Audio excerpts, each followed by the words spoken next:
Shalom, selamat malam semuanya. Puji Tuhan kita bisa kembali bertemu secara online untuk mengikuti kebaktian doa pada malam ini. Sebelum kita mulai, saya akan mengajak semuanya, kita mau menyiapkan hati kita, pikiran kita untuk menyembah Dia, mendengarkan firman-Nya dan berdoa. Mari kita mengambil saat teduh untuk menyiapkan hati kita.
Amin.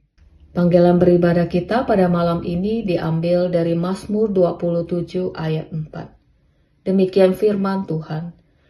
Satu hal telah kuminta kepada Tuhan, itulah yang kuingini, diam di rumah Tuhan, seumur hidupku, menyaksikan kemurahan Tuhan dan menikmati baiknya. Demikian firman Tuhan. Saya akan mengajak kita untuk memuji Tuhan kita. Satu hal yang kurindu. Kita rindu untuk berada di hadapan Tuhan. Karena ketika kita dekat dengan Tuhan, berdiam di hadiratnya, ada kedamaian, ada kekuatan, dan ada penghiburan. Satu hal yang kurindu.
Mari saya mengajak kita untuk bersehati di dalam doa pembukaan.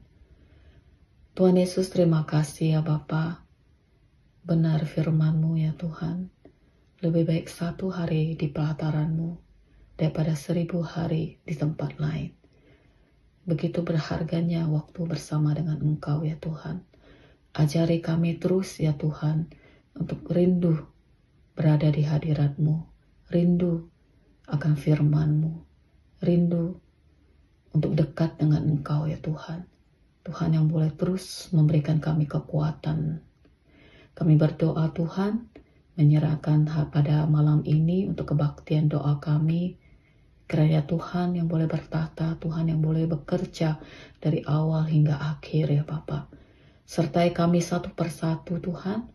Engkau yang boleh menyertai kami dalam mendengarkan firman-Mu. Tuhan yang menyertai hamba-Mu dan sertai juga kami bisa mengerti apa yang disampaikan. Dan juga kami boleh laksanakan dalam kehidupan kami. Sehingga hidup kami boleh memuliakan nama-Mu. Kami boleh menjadi saksi-Mu dimanapun kami berada. Mohon berkat kekuatan-Mu ya Bapa. Terima kasih ya Tuhan. Ini doa kami. Segala puji dan hormat hanya bagi nama-Mu. Amin.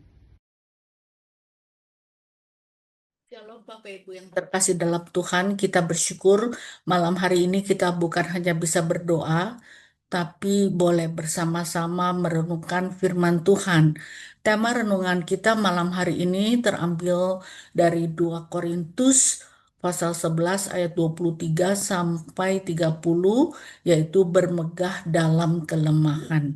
Saya akan bacakan nats ini bagi Bapak Ibu sekalian. 2 Korintus 11 ayat 23. Apakah mereka pelayan Kristus? Aku berkata seperti orang gila. Aku lebih lagi. Aku lebih banyak berjeri lelah, lebih sering di dalam penjara, didera di luar batas, kerap kali dalam bahaya maut. 5 kali aku disesa orang Yahudi, setiap kali 40 kurang 1 pukulan. 3 kali aku diderah, 1 kali aku dilempari dengan batu, 3 kali mengalami karam kapal, sehari semalam aku terkatung-katung di tengah laut.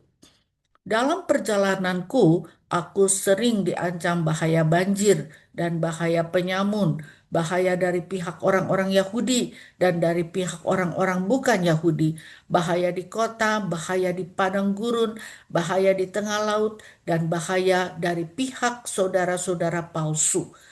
Aku banyak berjeri lelah dan bekerja berat. Kerap kali aku tidak tidur, aku lapar dan dahaga. Setiap kali aku berpuasa, kedinginan dan tanpa pakaian. Dan dengan tidak menyebut banyak hal lain lagi urusanku sehari-hari, yaitu untuk memelihara semua jemaat-jemaat. Jika ada orang merasa lemah, tidakkah aku turut merasa lemah? Jika ada orang tersandung, tidakkah hatiku hancur oleh duka cita? Jika aku harus bermegah, maka aku akan bermegah atas kelemahanku. Jadi saudara, tema kita berlandaskan pada ayat 30, jika aku harus bermegah, maka aku akan bermegah atas kelemahanku. Itu kata Rasul Paulus. Biasanya orang bermegah atas keberhasilannya, keunggulannya, keistimewaannya, tetapi Rasul Paulus justru sebaliknya, dia bermegah atas kelemahannya. Untuk mengerti akan ayat ini, kita perlu tahu latar belakang dari nats tersebut. Ternyata pada waktu itu jemaat Korintus kedatangan rasul-rasul palsu. Mereka itu memegahkan dirinya dan menyerang otoritas dan kesetiaan Rasul Paulus dalam melayani Tuhan. Jadi mereka berusaha supaya jemaat di Korintus itu tidak lagi respect, tidak lagi percaya kepada Rasul Paulus yang sudah melayani mereka selama ini. Sebaliknya, supaya mereka itu justru kagum kepada rasul-rasul palsu ini. Oleh sebab itu, Rasul Paulus menulis surat 2 Korintus untuk memperingatkan akan jemaat di Korintus tentang bahaya rasul-rasul palsu itu dan ajaran mereka yang akan mempengaruhi kesetiaan mereka kepada Tuhan Yesus. Jadi Paulus memberikan warning, memberikan peringatan supaya mereka berhati-hati dan bisa membedakan antara rasul palsu dengan rasul yang sejati, supaya mereka tidak disesatkan dan tidak dipengaruhi kesetiaannya kepada Tuhan. Rasul-rasul palsu itu bermegah atas apa? Atas diri mereka sendiri. Dan mereka itu merasa mereka orang hebat karena mereka adalah orang Ibrani yang berbahasa Ibrani. Dan kita tahu bahwa Alkitab Perjanjian Lama ditulis dalam bahasa Ibrani. Dengan kata lain, mereka adalah orang-orang yang paham tentang Alkitab Perjanjian Lama. Oleh sebab itu, mereka bisa mengajar dan mereka punya kepandaian, kemampuan untuk menjelaskan firman Tuhan karena mereka adalah orang Ibrani. Lalu mereka juga merasa mereka adalah istimewa, mereka bermegah karena mereka adalah orang atau bangsa Israel. Bangsa yang dipilih oleh Tuhan di antara sekian banyak bangsa-bangsa di dunia untuk menjadi umat Allah. Jadi mereka adalah orang-orang yang khusus yang dipilih oleh Tuhan menjadi umat Tuhan. Mereka bermegah atas itu. Dan yang ketiga, rasul-rasul palsu ini bermegah karena mereka menganggap diri mereka adalah keturunan Abraham. Sebagaimana kita tahu bahwa Tuhan sudah berjanji kepada Abraham akan memberikan keturunan dan keturunannya itu menjadi bangsa yang besar dan Tuhan akan memberkati bangsa atau keturunan Abraham itu dan kemudian bangsa itu juga akan menjadi berkat bagi bangsa-bangsa lainnya. Jadi mereka itu bermegah karena mereka keturunan Abraham dan Tuhan akan memakai mereka untuk menjadi berkat bagi bangsa-bangsa lainnya. Jadi jemaat di Korintus itu sangat terpikat dan kagum kepada rasul-rasul palsu yang memegahkan diri. Dan mereka disebut oleh jemaat Korintus sebagai rasul tak ada tarahnya. Atau terjemahan bahasa Inggrisnya dikatakan mereka adalah rasul yang super. Artinya yang lebih baik, lebih hebat dibandingkan rasul-rasul lainnya termasuk Rasul Paulus sendiri. Itulah sebabnya Paulus memberikan peringatan kepada jemaat di Korintus bahwa mereka itu rasul-rasul Paulus adalah penipu sebenarnya, penipu yang menyamar sebagai rasul. Sama seperti iblis yang menyamar sebagai malaikat terang. Jadi kelihatannya seperti malaikat terang, tapi sebenarnya dia adalah iblis. Demikian juga rasul palsu itu mereka memegahkan diri sebagai orang Ibrani, sebagai bangsa Israel, sebagai keturunan Abraham. Tetapi mereka punya tujuan, punya motivasi untuk meninggikan dirinya dan menyesatkan akan jemaat di Korintus sehingga mereka tidak lagi setia kepada pengajaran yang sudah disampaikan oleh Rasul Paulus kepada mereka. Kemudian Paulus menjelaskan juga bahwa sebenarnya Paulus sendiri juga bisa memegahkan seperti yang dilakukan oleh rasul-rasul palsu itu. Paulus bisa memegahkan diri karena dia juga adalah orang Ibrani, dia juga adalah bangsa Israel, dan dia juga adalah keturunan Abraham. Tetapi selama ini Paulus tidak pernah bermegah karena hal-hal tersebut.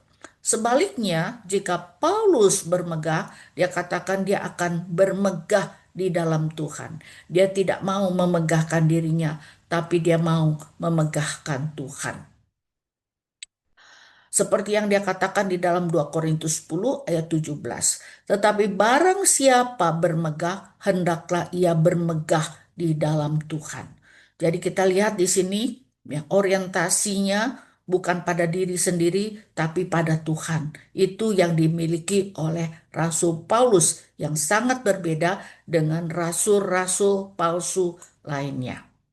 Jadi Rasul Paulus bermegah dalam Tuhan, dalam kepercayaan dan kesempatan yang Tuhan berikan kepadanya untuk bisa melayani Tuhan.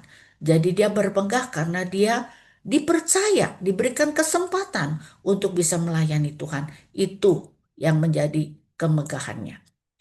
Oleh sebab itu, di dalam melayani Tuhan kita lihat Paulus mengatakan, aku lebih banyak berjeri lelah. Ayat 23, apakah mereka pelayan Kristus? Mereka itu yang dimaksud adalah rasul-rasul palsu. Aku lebih lagi, kata Paulus ya, aku lebih banyak berjeri lelah. Kalau mereka mengatakan mereka adalah rasul Tuhan, apakah mereka berjeri lelah untuk pekerjaan Tuhan? Paulus katakan, aku ya berjeri lelah lebih banyak daripada mereka. Ayat 27, aku banyak berjeri lelah dan bekerja berat. Kerap kali aku tidak tidur, aku lapar dan dahaga. Itulah yang dilakukan oleh Rasul Paulus di dalam pelayanan. Dia rela untuk berjeri lelah dan bekerja keras. Ya. Jadi Paulus melayani lebih banyak, lebih melelahkan dibandingkan pelayan-pelayan atau rasul-rasul lainnya. Yang kedua, Rasul Paulus lebih banyak menderita. Ayat 23 katakan, dia lebih sering dalam penjara.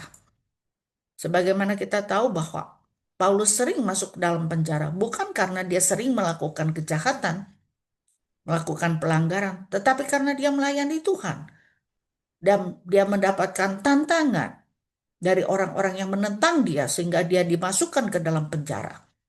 Ya, Clement dari Roma mengatakan Paulus itu dipenjara sampai 7 kali.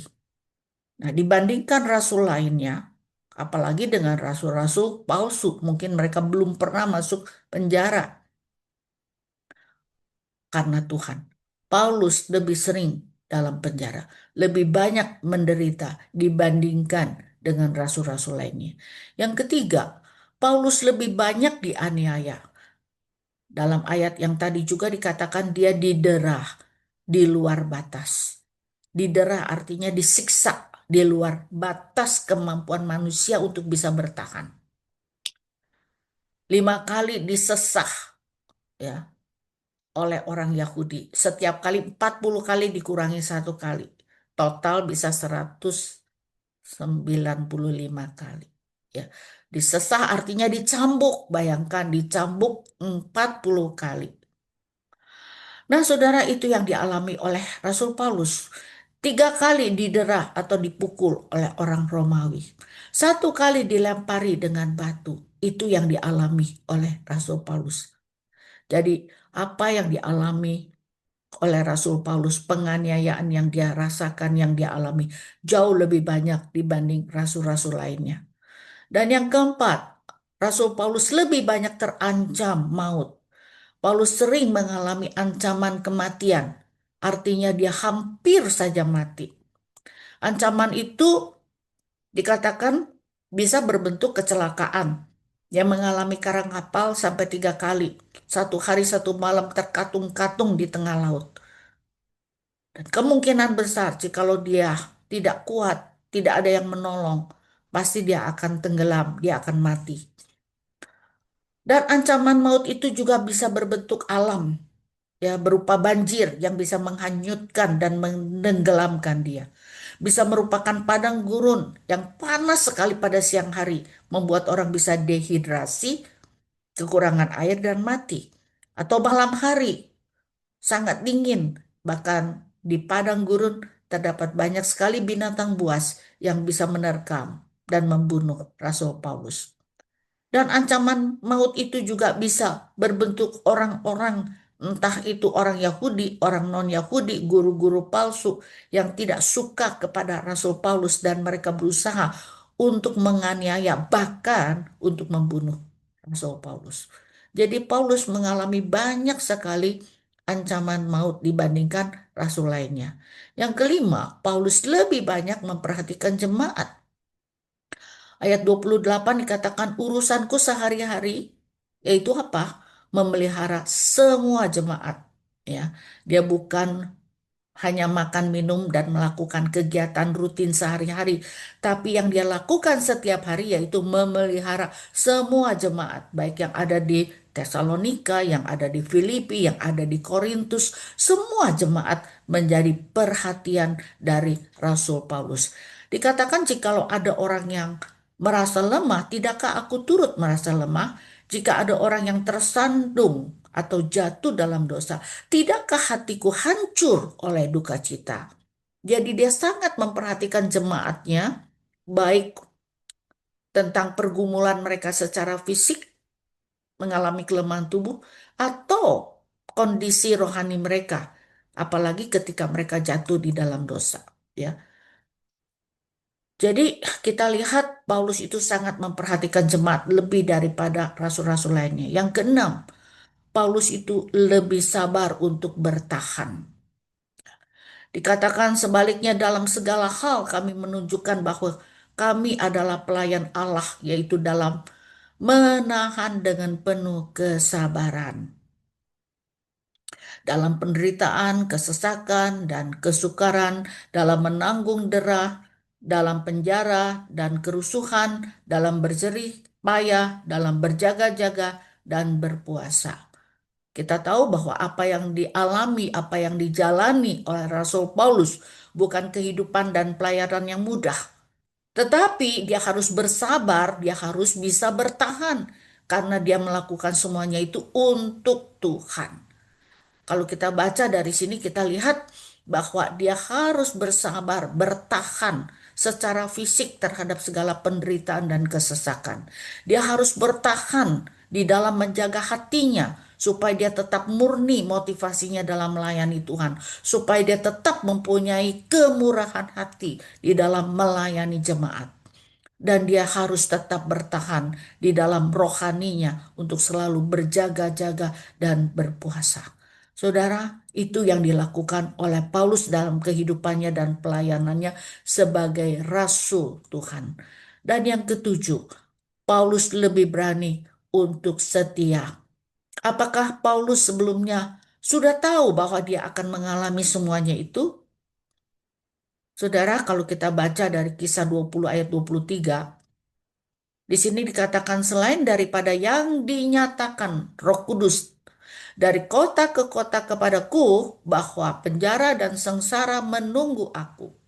Jadi Roh Kudus sudah memberitahukan kepada Paulus bahwa kemanapun Paulus pergi, kota ini, kota itu, selalu ada sengsara dan penjara yang menunggu Paulus. Artinya dia akan menghadapi semuanya itu. Tetapi aku tidak menghiraukan nyawaku sedikit pun. Asal saja aku dapat mencapai garis akhir dan menyelesaikan pelayanan yang ditugaskan oleh Tuhan Yesus kepadaku untuk memberi kesaksian tentang Injil kasih karunia Allah. Jadi kita lihat Paulus berani dan bertekad untuk tetap setia apapun yang dia alami, apapun yang dia hadapi. Paulus sudah tahu apa yang akan dia alami, tetapi dia tidak gentar. Dia tidak hiraukan nyawanya. Tujuannya satu, mencapai garis akhir. Nah, ini merupakan bukti sikap dari seorang rasul Kristus yang sejati. Paulus menceritakan semuanya itu supaya jemaat Korintus bisa membedakan, ya. Jadi di sini kita lihat Paulus tidak memegahkan dirinya, tetapi dia justru bermegah dalam kelemahannya. Dia menyatakan bahwa dia lebih banyak mengalami jerih lelah dalam pelayanan, lebih banyak menderita, lebih banyak dianiaya, lebih banyak terancam maut, lebih banyak memperhatikan jemaat dibandingkan rasul-rasul lainnya. Dia lebih sabar untuk bisa tetap bertahan. Bahkan dia lebih berani untuk tetap setia di dalam melayani Tuhan. Tidak menghiraukan nyawanya. Itu perbedaan yang sangat besar antara Paulus dengan rasul-rasul palsu lainnya. Ya, ini juga yang bisa membedakan antara orang percaya yang sejati dengan orang percaya yang palsu. Orang percaya yang palsu itu hanya permukaannya, kelihatannya dia orang Kristen yang setia, yang baik. Tetapi kita memerlukan bukti nyata dari kehidupan seseorang yang sungguh-sungguh percaya Tuhan, yang sungguh-sungguh melayani Tuhan. Dia harus rela, berani membayar harga. Jadi perbedaannya antara yang asli dan yang palsu. Yang asli tidak memegahkan diri, tetapi dia bermegah di dalam Tuhan. Seorang yang asli tidak hanya memiliki pengetahuan, oh aku tahu ini dan itu, tapi ada buah dan ada perbuatan di dalam hidupnya, di dalam pelayanannya. Dan seorang yang asli tidak mencari keuntungan pribadi, tetapi rela membayar harga demi meninggikan nama Tuhan, demi pelayanan, demi misi Tuhan. Jadi kita lihat ada perbedaan antara yang asli dan yang palsu. Oleh sebab itu malam hari ini marilah kita belajar dari Rasul Paulus untuk menjadi seorang percaya dan pelayan Tuhan yang sejati. Ya, bukan karena kita kuat kita bisa melayani Tuhan, mengikut Tuhan. Bukan karena kita hebat, tetapi Tuhan yang menguatkan kita, Tuhan yang memampukan kita. Bukan untuk memegahkan diri kita sendiri, bukan. Karena kita manusia yang terbatas, yang penuh dengan kekurangan, kelemahan. Tetapi untuk memegahkan dan meninggikan Tuhan. Nah, itu yang utama dalam hidup kita sebagai orang percaya dan seorang pelayan Tuhan. Sama seperti yang dikatakan oleh Rasul Paulus di dalam 2 Korintus 11 ayat 30, jika aku harus bermegah, maka aku akan bermegah atas kelemahanku. 2 Korintus 10 ayat 17, Rasul Paulus juga mengatakan, tetapi barang siapa bermegah, hendaklah ia bermegah di dalam Tuhan. Baiklah kita belajar untuk selalu meninggikan Tuhan dalam hidup kita, dalam pelayanan kita. Jangan kita bermegah karena diri kita. Kita belajar dari Rasul Paulus untuk selalu memuliakan Tuhan. Amin. Mari kita berdoa. Bapa yang di surga, terima kasih kami boleh belajar dari Rasul Paulus bagaimana dia bermegah di dalam Tuhan. Karena sesungguhnya kami manusia yang terbatas, yang penuh dengan kekurangan, namun kami diberikan kepercayaan, diberikan kesempatan untuk menjadi orang percaya, pengikut Tuhan. Bahkan kami boleh melayani Tuhan, bukan karena kami hebat, tetapi karena pertolongan Tuhan. Kalau kami bisa bertahan dalam segala tantangan dan penderitaan, bukan karena kami kuat, tetapi juga karena kekuatan yang datang daripada Tuhan. Oleh sebab itu Tuhan, ajar kami untuk selalu memuliakan Engkau, meninggikan Engkau. Sehingga banyak orang boleh mengenal Engkau dan boleh diselamatkan di dalam karya penebusan Tuhan Yesus. Dengar doa kami, dalam nama Tuhan Yesus kami berdoa. Amin. Mari saya akan mengajak kita untuk terus memuji Tuhan kita. Mari kita naikkan satu pujian. Tinggikan dirimu.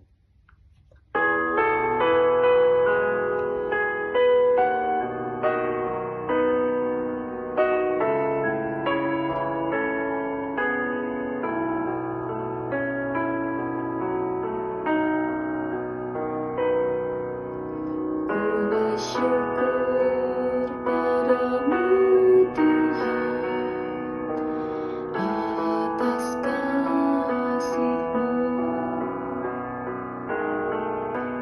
Ku bermazmur bagi nama-Mu yang kudus. Sebab Engkau kebenaranku, padamu ku percaya. Betapa mulianya Tuhanku, ku rindu menyatakan tinggikan dirimu, mengatasi langit, kebesaran-Mu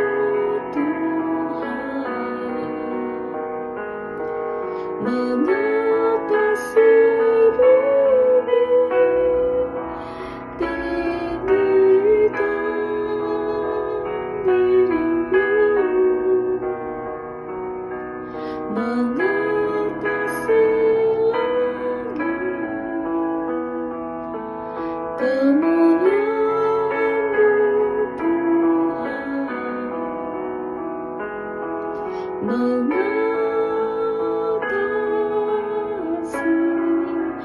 bumi.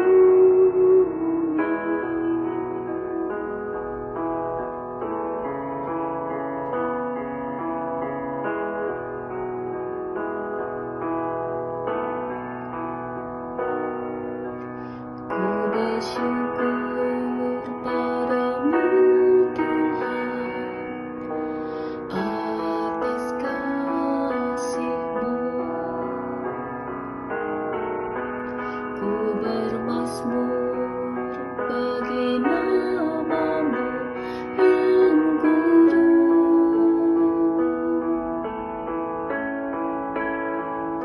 Sebab Engkau kebenaranku, padamu ku percaya. Betapa mulianya Tuhanku, ku rindu menyatakan tinggikan dirimu, mengatasi langit, kebesaran-Mu Tuhan, mengatasi bumi, tinggikan dirimu, mengatasi langit, kemuliaan-Mu Tuhan, mengatasi bumi.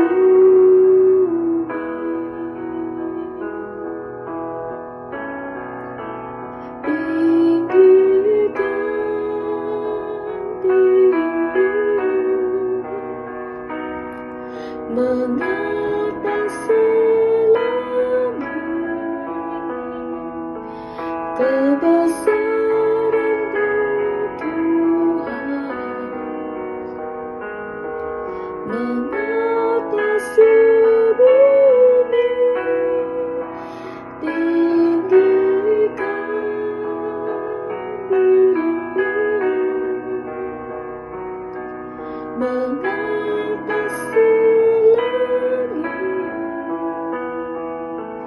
kemuliaan-Mu Tuhan, mengatasi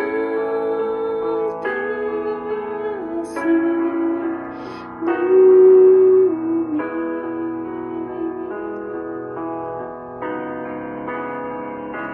Kemuliaan-Mu Tuhan, mengatasi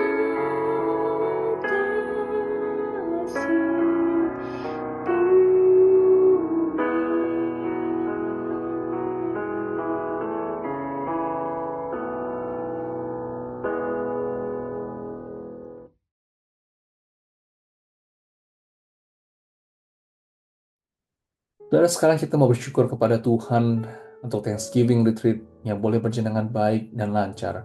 Kita bersyukur saudara untuk jemaat yang dapat hadir, untuk semua acara yang berjalan dengan lancar, dan juga pembicara yang boleh menyampaikan firman Tuhan. Kita mau bersyukur dan memuji Tuhan karena semuanya boleh berjalan dengan baik. Kita juga mau bersyukur saudara atas pemeliharaan Tuhan untuk telah memasuki dalam masa Advent dan juga dalam bulan Desember di akhir tahun 2025 ini. Dan saudara, kita mau bersyukur kepadanya.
Saudara, kita mau berdoa agar jemaat dapat diteguhkan kembali imannya setelah mengikuti retreat.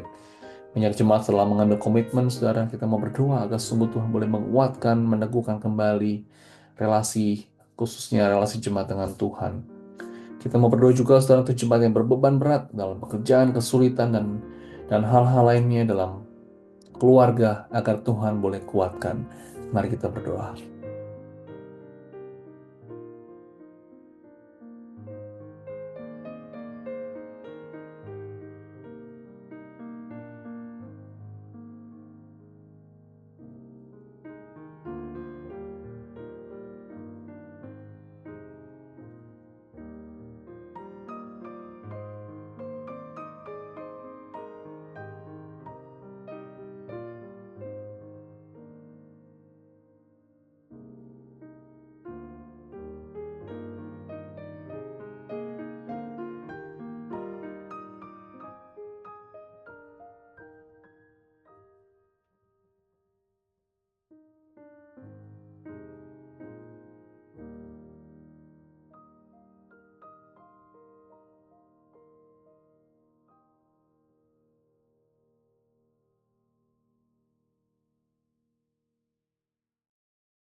Saudara, kita mau berdoa, saudara, untuk jemaat atau anggota keluarga yang sedang mengalami sakit penyakit.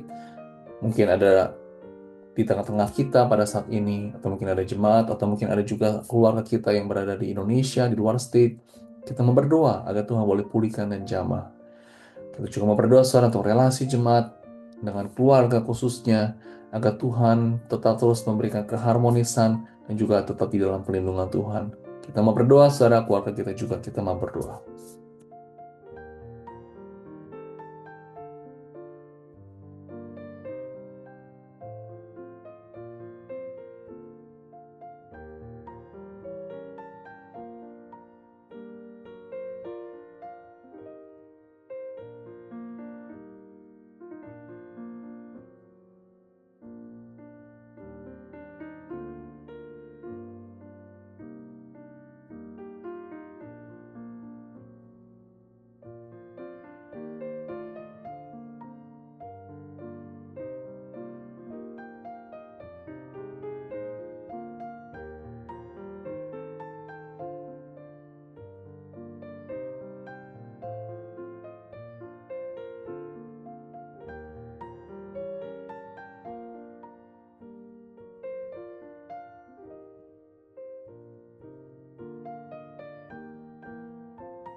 Saudara, kita mau berdoa agar Tuhan boleh mempersiapkan hati kita, setiap jemaat, untuk menyambut Kristus dengan iman yang diperbaharui, khususnya saudara di dalam masa-masa Advent ini.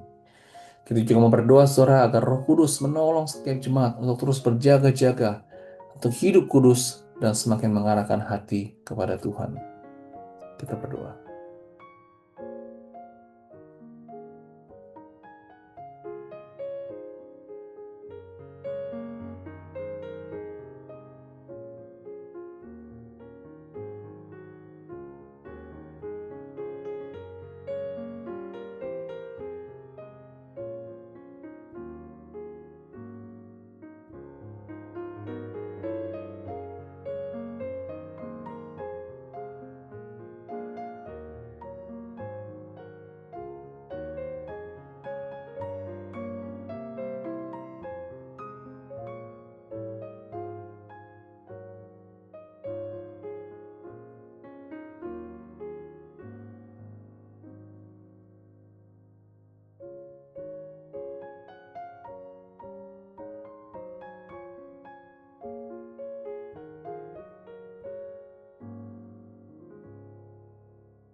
Bapak Ibu, kita mau berdoa untuk gereja.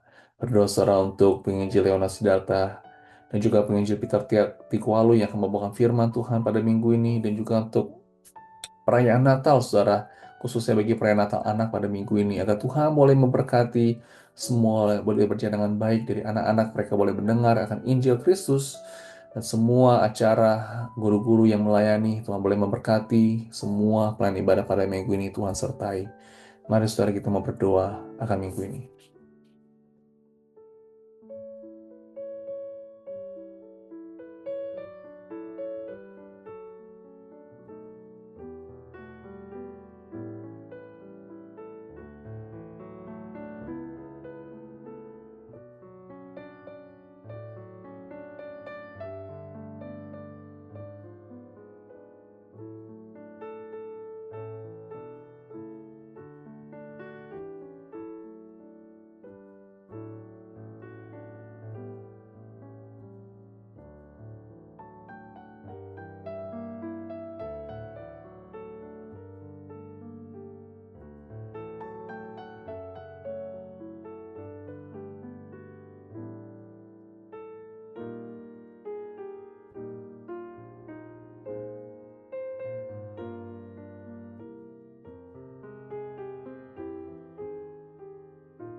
Saudara kita mau berdoa khususnya bagi negara Amerika. Berdoa saudara agar gereja-gereja di Amerika agar dapat terus banyak orang boleh mendengar kabar Injil melalui gereja-gereja, melalui orang-orang percaya yang ada di tempat ini. Kita juga mau berdoa saudara agar Tuhan boleh memberikan damai sejahtera bagi bangsa Amerika dalam segala mungkin kesulitan, pergumulan yang dihadapi negara ini. Kita mau berdoa Tuhan sendiri boleh campur tangan. Mari kita terus berdoa bagi Amerika.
Saudara kita mau berdoa secara khususnya bagi bencana-bencana yang terjadi di dunia ini.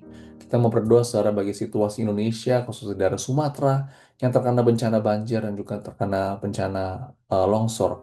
Mungkin saudara ada teman, saudara, relatif kita yang ada di Sumatera yang terkena banjir ini. Saudara, ini adalah sesuatu bencana tidak mudah. Ada banyak jutaan orang terkena korban di Sumatera ini. Banyak ratusan orang ada yang meninggal, terluka, ada yang hilang. Kita mau berdoa saudara Tuhan campur tangan. Akan sungguh dalam masa-masa seperti ini pun Tuhan boleh hadir dan juga Tuhan boleh beserta di dalam bencana ini. Dan yang kedua saudara, kita tidak lupa berdoa bagi Hong Kong, khususnya bagi mereka yang terkena bencana, bagi mereka yang kehilangan anggota keluarganya, agar sungguh Tuhan selalu boleh sertai, memberikan kekuatan bagi mereka yang berduka. Kita mau berdoa saudara akan dua hal ini.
Dan mari kita membawa segala pergumulan pribadi kita ke dalam tangan Tuhan. Kita berdoa.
Tuhan, kami yang sungguh mengucap syukur pada malam hari ini kami dapat berdoa bersama. Kami bersyukur ya Tuhan karena kami telah memasuki dalam masa Advent, dalam masa penantian. Kami berdoa Tuhan agar sungguh di dalam masa-masa ini kami tetap terus berjaga-jaga dan kami terus ya Tuhan menantikan Engkau dengan penuh sukacita. Dan Engkau boleh memberkati Tuhan dalam beberapa minggu terakhir, dalam kebaktian doa pada akhir bulan ini, dan juga pada minggu-minggu yang akan kami lalui pada minggu ini. Agar sungguh Tuhan sendiri boleh memberkati, agar kami terus senantiasa dekat kepadamu. Terima kasih Tuhan, terpujilah namamu dan Tuhan Yesus kami berdoa. Amin. Mari bersama kita akan menaikkan doa Bapa kami.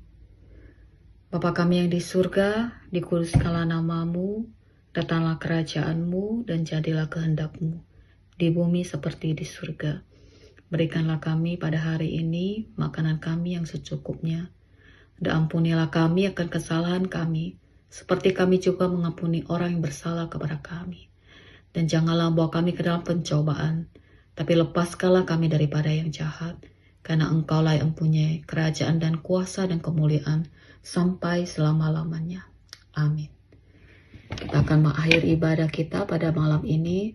Mari kita akan memuji satu pujian penutup, Waktu Tuhan.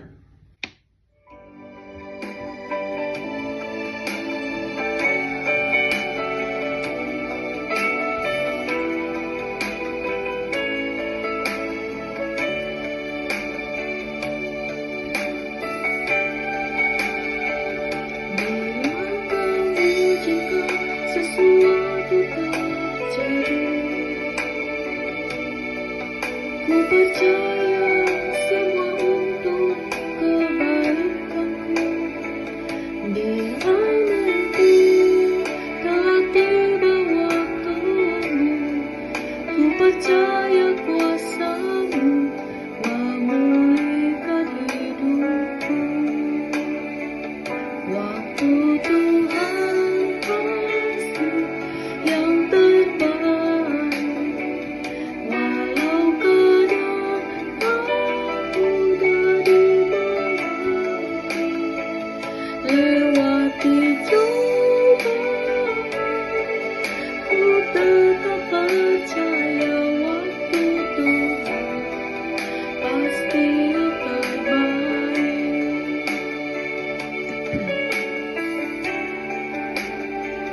Bila Kau izinkan sesuatu terjadi, ku percaya semua untuk kebaikanku. Bila nanti telah tiba waktumu, ku percaya kuasa-Mu memulihkan hidupku. Waktu Tuhan pasti yang terbaik.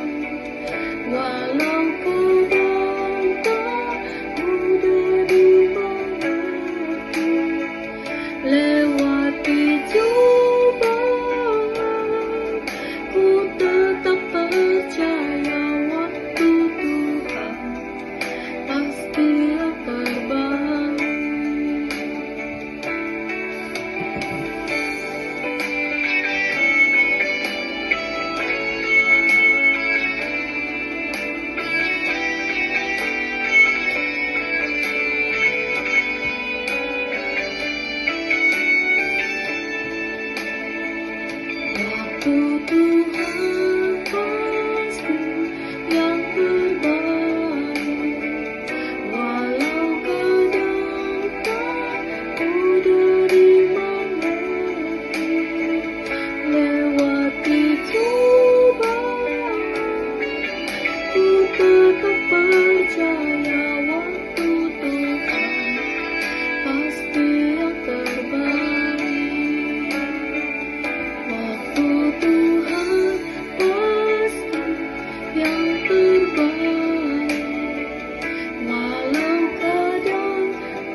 lewati cobaan, ku tetap percaya waktu Tuhan pasti yang terbaik. Lewati cobaan, ku tetap percaya waktu Tuhan pasti yang terbaik. Waktu Tuhan pasti yang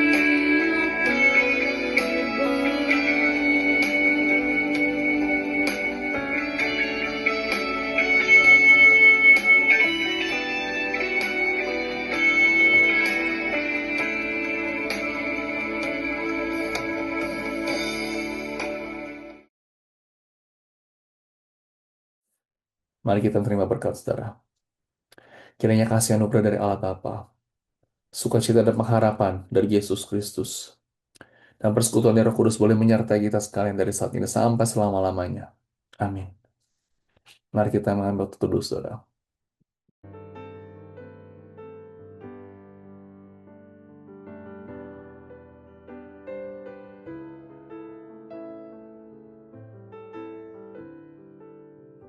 Demikian saudara ibadah doa pada malam hari ini.